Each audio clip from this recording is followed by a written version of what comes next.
Bonnaroo is one of the biggest and one of the most diverse music festivals in the world.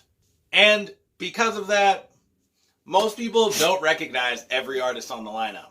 So I'm going through every single artist on the lineup and talking a little bit about what kind of music they make, and I'm gonna have a little fun doing it. I don't know. Seen a lot of vlogs. I'm pretty sure these are the base vlogs. What's up? What's up? What's up? These are the base vlogs. Most of the time we're talking about music festivals, culture, or the music related to that. So if you like that, go ahead and subscribe. Also, feel free to leave a comment about my dog, or about ways I could improve the channel, or about cats. I'll talk to you about cats for hours. I don't care.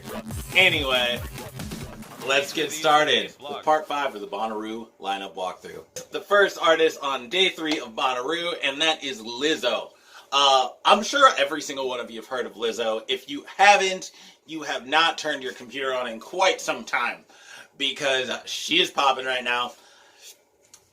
It's hard to describe her music. I would say kind of a almost non-religious southern choir gospel-y sound.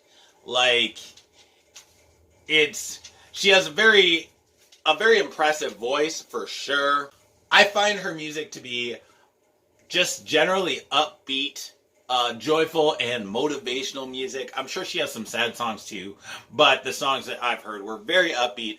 So I think she'll get a very high energy crowd with a lot of excitement, because she is very popular, giving off kind of that church choir type of sound. Next up, we've got Floom. Floom is an artist I am super excited to see in the EDM electronica genre. If you're a fan of Seven Lions or Illenium, kind of that sad boy music.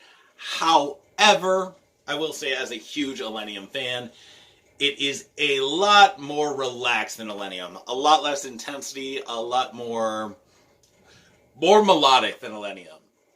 Which is weird, because coming from a dubstep background, I think of Illenium as super melodic, because they are.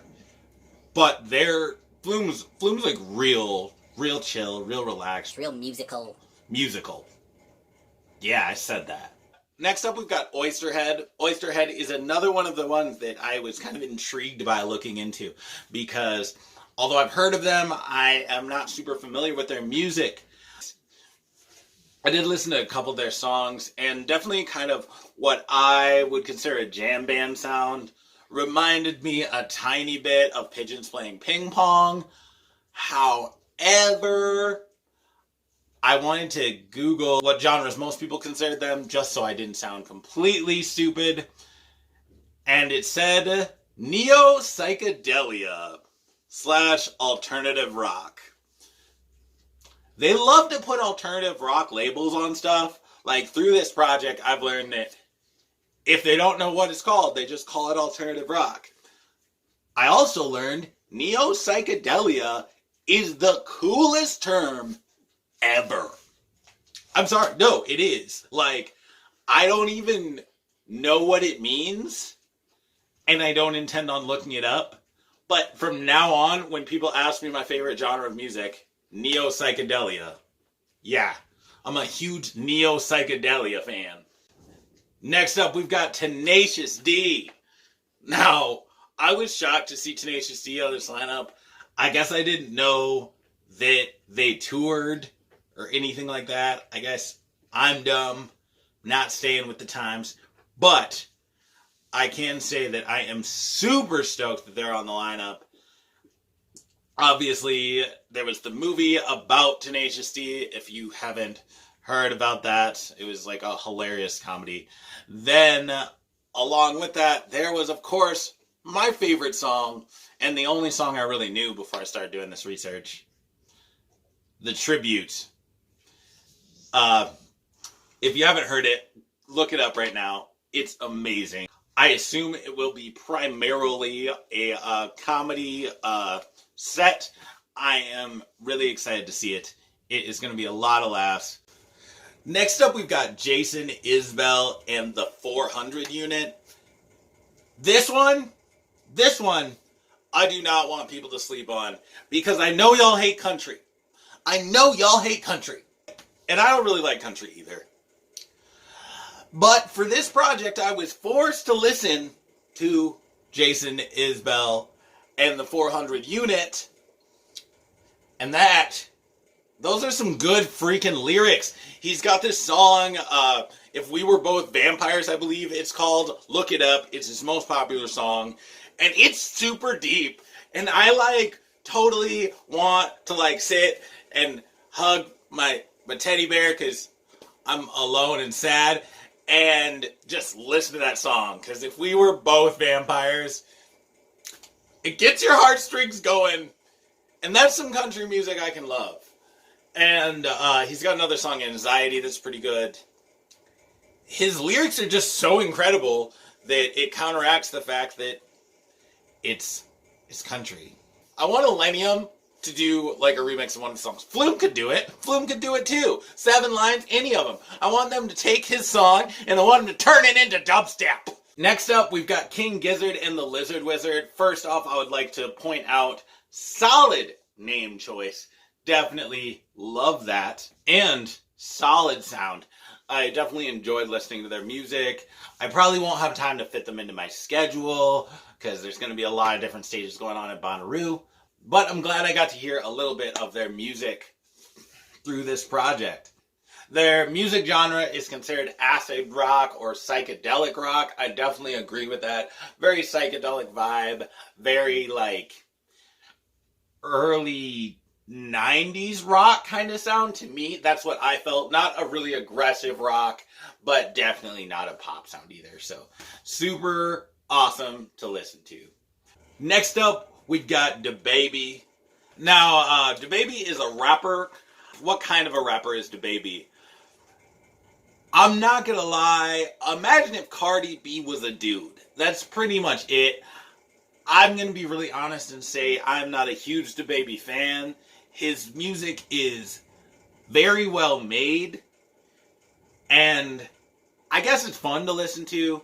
I'm not a big fan. I don't think I have to pull any punches talking about DaBaby, because you know what? DaBaby's popular as shit. And DaBaby just turned my lights off. DaBaby's popular as shit. And I think anybody who actually wants to see DaBaby doesn't really care what I think. So if you're a DaBaby fan, check it out. If you like Cardi B, you would probably also like DaBaby. I'm not gonna lie about that. Next up, we've got one of my favorites, and that's gonna be 7 Lions. 7 Lions, of course, has that cool Millennium type dubstep melodic sound. And oh gosh, boy did I get in my feels. If you're looking for some deep, deep sad boy music, then you can't miss 7 Lions. I mean, I can't say they created that sound, but they definitely kill it. So definitely check them out if you're into that type of music.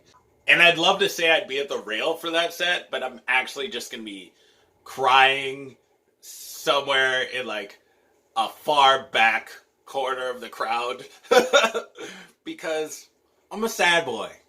And 7 Lions does it. 7 Lions does it to me. Next up, we've got Sullivan Esso. Hopefully I'm saying that right. I listened to a couple songs. Really cool sound.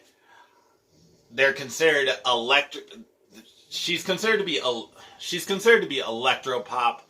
She does work with a band, so I think it's going to be She's considered to be electro pop.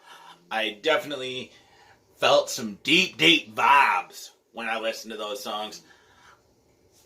I think it'd be kind of cool to see that set. I don't know if I'll be able to fit it in to my Bonnaroo schedule because there is so much fire on this lineup. But if the electro pop upbeat style music is your thing, check it out. Now we're going to go to some of my favorites, some of the ones that really blew my freaking mind that I was so happy to see on this lineup. We've got Kevin Gates. I went through a pretty deep Kevin Gates phase in 2006. 2017, 2018 probably. Just some wild music. I'm gonna lose my freaking mind to Kevin Gates. He is an incredible rapper. Super gangster music, hardcore. Definitely doesn't pull any punches. Kevin Gates is the definition of gangster rap. Think of like a modern day D12. Yeah, because that's what it makes me think of. Then, right after that, for the rap fans still, we've got Nelly performing Country Grammar, which I'll admit to me felt like a weird, like almost an insult to Nelly, because I get Country Grammar is his most popular song, and I get that's what everybody wants to hear, but it makes it sound like nobody would know who Nelly was without the song Country Grammar. You can hear my dog snoring in the background. And she's just gonna snore. Okay, but yeah, Nelly is an awesome artist, and definitely more than just Country Grammar. But, I mean, I get marketing. He's an old... If you haven't heard of Nelly, he is a rapper from the, like, early 2000s, I believe. Yeah, it'd be early 2000s. And he's got lots of great music, not just Country Grammar, but that is the most popular song. So, it's going to be wild. You're going to see some of us old folks, some of us over 25 crowd wilding out to some Country Grammar because, yeah, it's going to be lit.